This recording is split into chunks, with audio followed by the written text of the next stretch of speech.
Hello everyone, welcome back to our YouTube channel Becoming a ROS Developer. I'm Desire and today we've got Vedant who has just completed the course Linux Basics for Robotics, and he will be giving us a presentation on that. So what we're going to do in this one, we'll first begin by Vedant showing us his code base running in the simulation as we wait for the time for the real robot so that we can connect to it, and then we can see his code base running on the real robot as well, as we always do.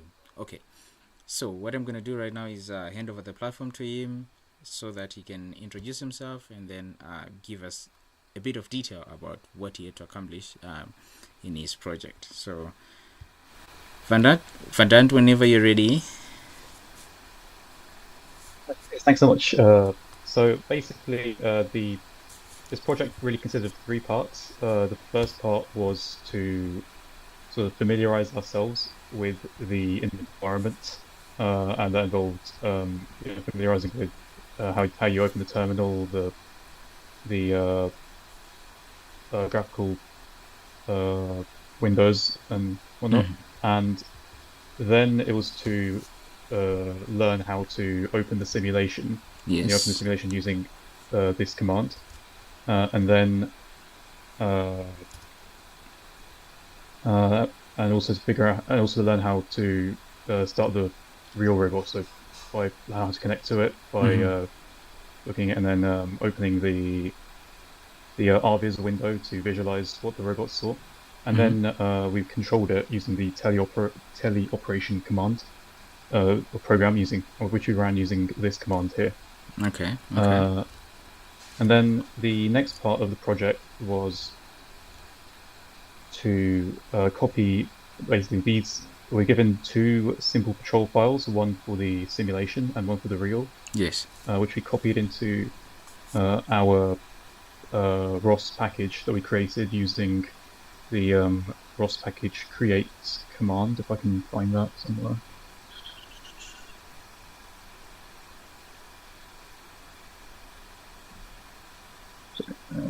Yeah, so using ROS2 package create Mm-hmm. Okay. command. Uh, so that so really these files were a sort of example of the obstacle avoidance program that we were going to create Mm. in the third part, Okay. which we could base off of. And the next, so final thing to do in part two was to using these, using these commands that we were given in the simple control to get and set various parameters of the robot. Yes. We created a robot functions bash file that contained all the functions that could get and set all the different parameters of the robot. So like the linear and angular velocity, the range, so of the distance sensor. Mm-hmm. So what it was sensing, and obviously you can also set the linear and angular velocity and the index of the sensor that you want to sense from.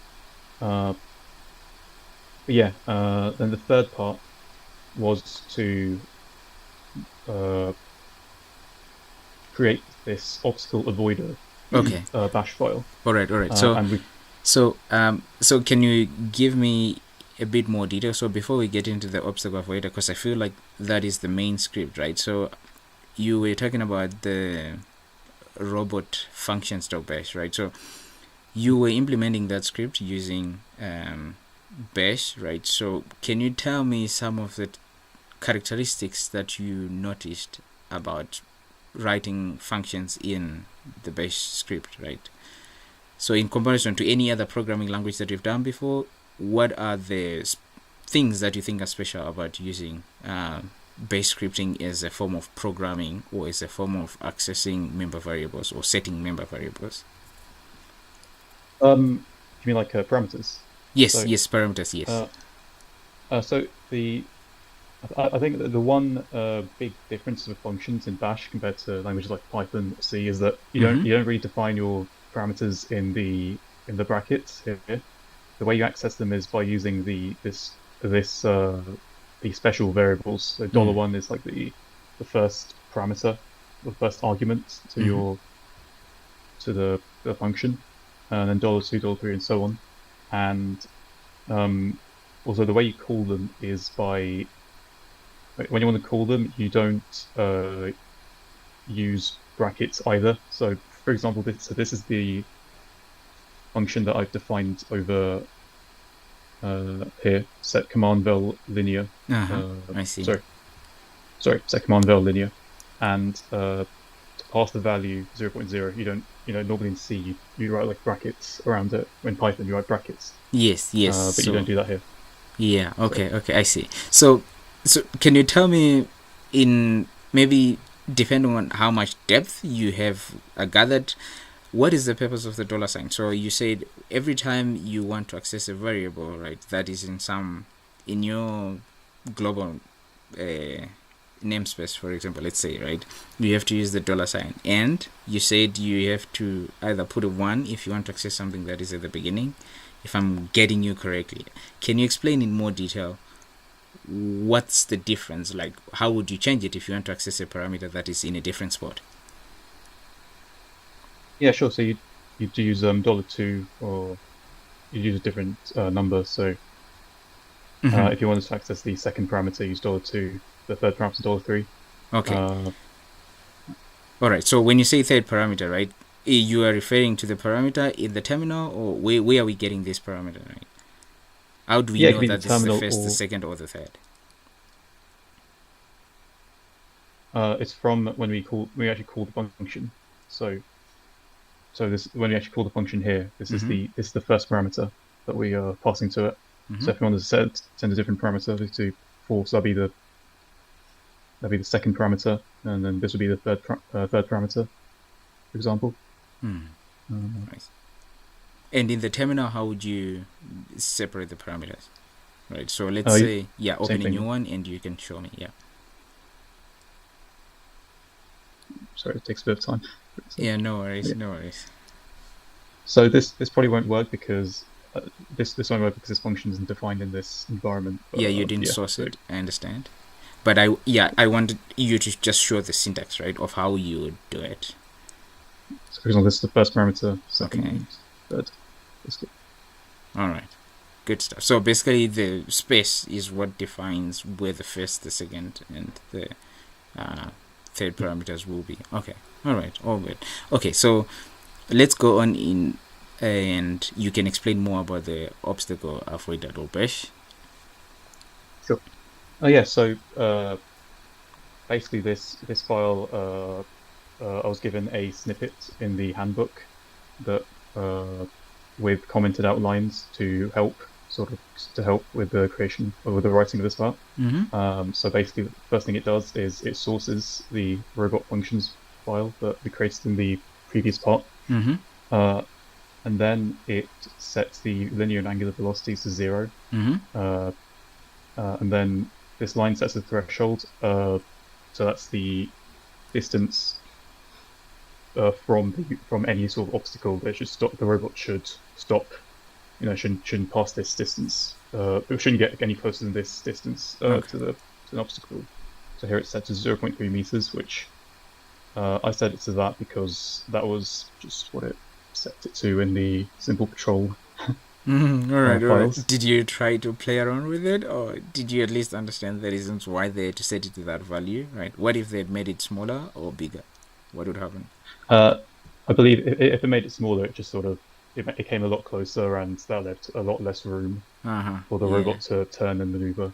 And if Okay. it was bigger, it just sort of if it was too big, it just didn't move at all, basically, right? Uh huh. Yes. Okay. It just Yeah. Very, kept very, turning around and yeah, very well done. That's the part I wanted. I wanted the most. Right. So sometimes if you make it too big, it will consider the furthest wall to be an obstacle, and it will just won't go forward, right? Because it thinks, okay, the wall is maybe a meter or 2 meters away, but because you said the threshold will be so high, then it will just consider it to be yeah. a wall and then won't move. Okay, let's go on. So next, so one thing I noticed in the two simple patrol files Mm-hmm. was that in the real that they had different angular velocities for if they wanted to turn 90 degrees. So in the real file it's set at this, so 0.9 radians per second, Yes. whereas in the simulation it's set it to 0.3 radians per second. Yes. So to implement that in my code, I basically created a flag, real, if it's, and then I created these two functions to turn left and right. So it checks if it's, so it checks the value of real, and if it is real, then it sets it to the 0.9 radians per second, the angular velocity, and if it's not, it sets to 0.3. Okay, can you? So just off the top of your head, right? Or during the thought process, why do you think those values were different? So my theory was that it was because of it's just the physical differences between either the physical. Or, firstly, I think it's because they use a different robot as well, because the simulation uses the turtle bot, whereas the real robot is the fast bot. Yeah. But also, I think because of the physical, there's just variations between the simulation and the real life. Yes, correct. In real life, so that's what. All right. Yeah. So now you also had to implement the robot statistics bash, right? Yeah. All right. So let's get into that. Yeah. So similarly, given the code snippet for this with commented up pseudocode, we could give some hints. So this basically just got different. So this used the same functions, same as the other file. It sources robot functions, and then it calls various get functions in that file to get the different statistics of the robot. So the distance it's covered since the start, the direction it's facing right now, north, south, east, west, the X, Y, Z coordinates, and the roll, pitch, and yaw of the robot using these. Can you tell me what would also? Okay, so sorry to cut you short. So can you tell me what would happen if you eliminate the $sign prior to the brackets, right? Or if you eliminate the whole thing completely, what would get distance, for example, is get or dom this direction? What would it be treated as in the? It should be a string, basically. Yeah. Okay. The $sign basically just makes it so that it is treated. It's just treated as a special something that is. It's like a subshell. Something that is callable, right? Right. So, if you would say, I would say. Yeah, it's running a subshell. All right. And then, alternatively, right? Since you spoke about subshell, right? So, what does the source do? So, if you use source in a script like this one, for example, in line 4, right? What does that do? It calls. It basically it's like copying. It's like just copy pasting the file from this whole file into here, and running all the commands. True. Yeah. So what alternative, right? If you're using other programming languages like C++ or Python, what would that be equivalent? I'm putting quotes here. What would that be equivalent to? So in Python, there'd be import. Just so import would just basically just copy the contents of the file and run any of the program or any of the commands or the functions. But in C++, you use hash include. Right. Yeah. So you're taking that as a script and putting it into this one, so that when it runs like one thing. So copying the contents into this other file, so that the functions that are in the robot functions.bash also become available in the robot statistics.bash, right? It's combined together, yeah. Right, wonderful. We should be connecting to the real robot, but what I want you to do right now is, since you've got your simulation running, can you just show us your script running in the simulation, and then we'll switch over to the real robot after.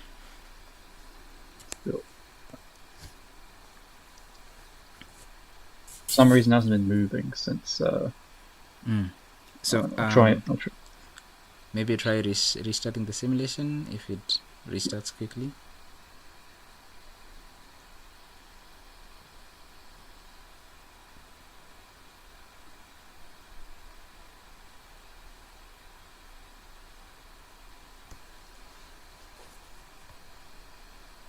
Okay, I think I need to restart the interface. Okay.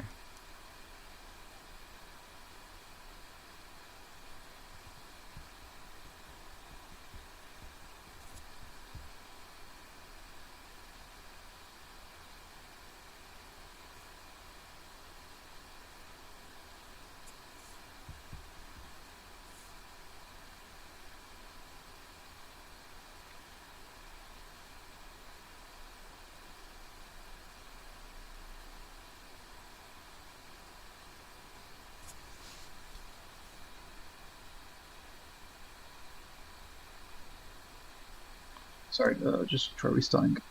Yeah, it's okay. So I think what you can, okay, it's moving. I can see it moving, Oh. but now I'm not sure it's moving with the previous script or the one that you're running right now. But anyway, no worries. Since we are at 19 or 18:30, depending on which time zone you're looking at, you can connect to the real robot and let's see.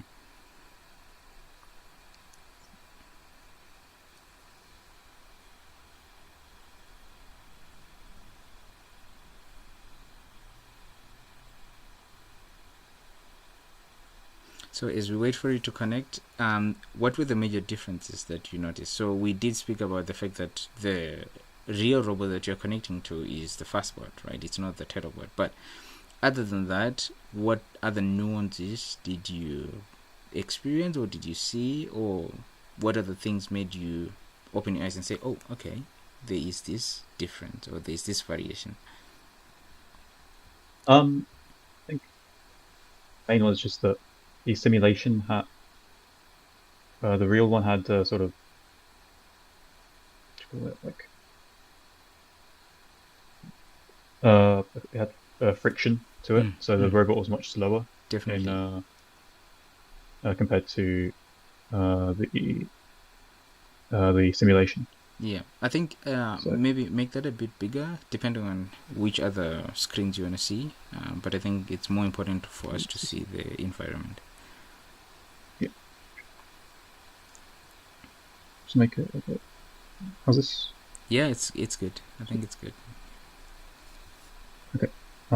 Yeah. So just gonna start the simulation. The robot. I would advise maybe you move the robot away from the wall a bit, unless you're sure it's gonna avoid the wall immediately. Oh yeah.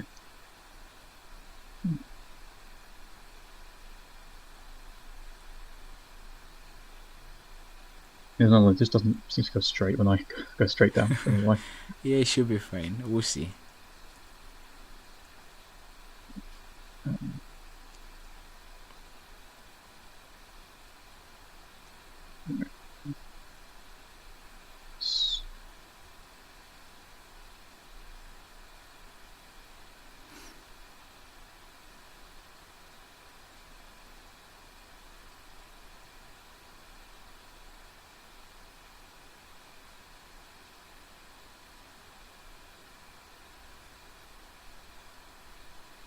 I had this problem before as well. It just Try using shift. So you press shift and then you drag with your mouse.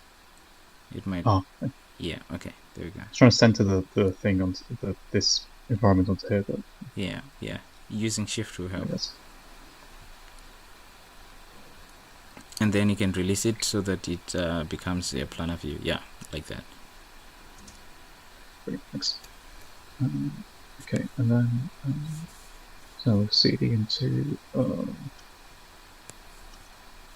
the project file. Mm-hmm. And we'll start the interface.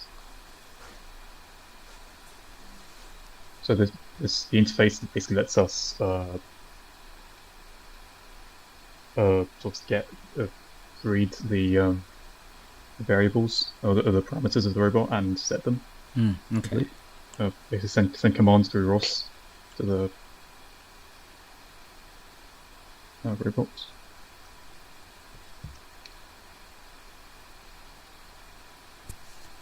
Okay, and then I'll start the obstacle avoider script. Mm-hmm.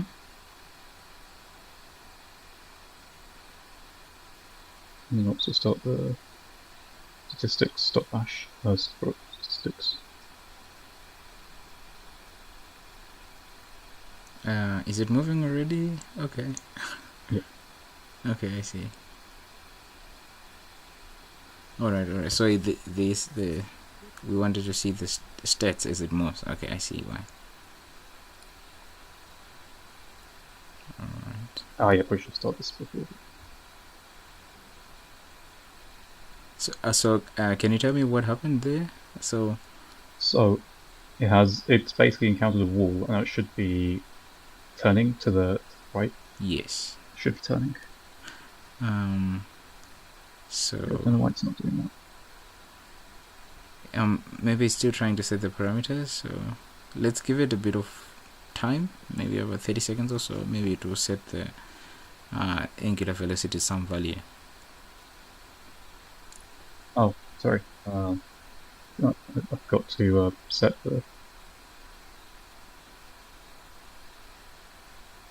I also got to set this to 1. Okay. This should help.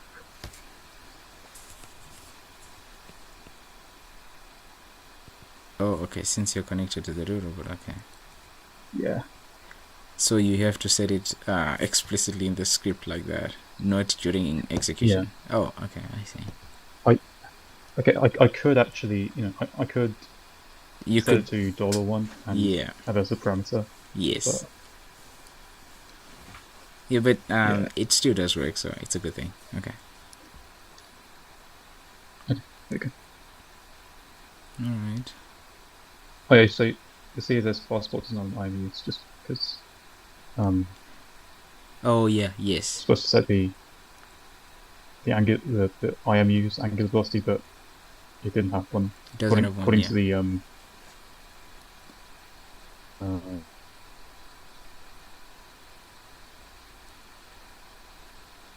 All right. So can you hear me, Vedant? Okay. All right. I think space script. I think I lost you a bit. Okay. Okay.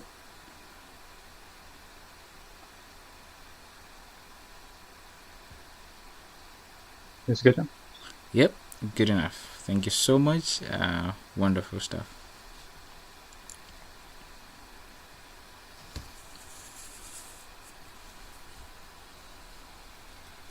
Alright, so what you're gonna do is let's wrap it up here for done. So once you press Ctrl C, you can maybe give a brief conclusion about your learnings or what you have encountered in this project, and then we can wrap it up here. Okay.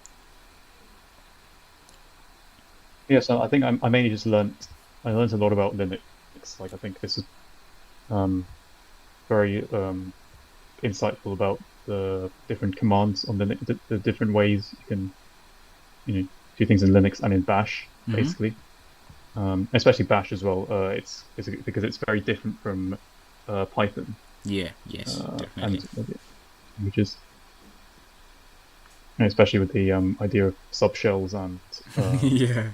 comparisons and Yeah. Very nice. Very nice. Thank you very much for that wonderful presentation. Indeed, sure that we understood this which is what we always aspire for you guys to do, so that you can make your game easier, because we build on top of this. Alright, so let's just conclude here. So just from the right.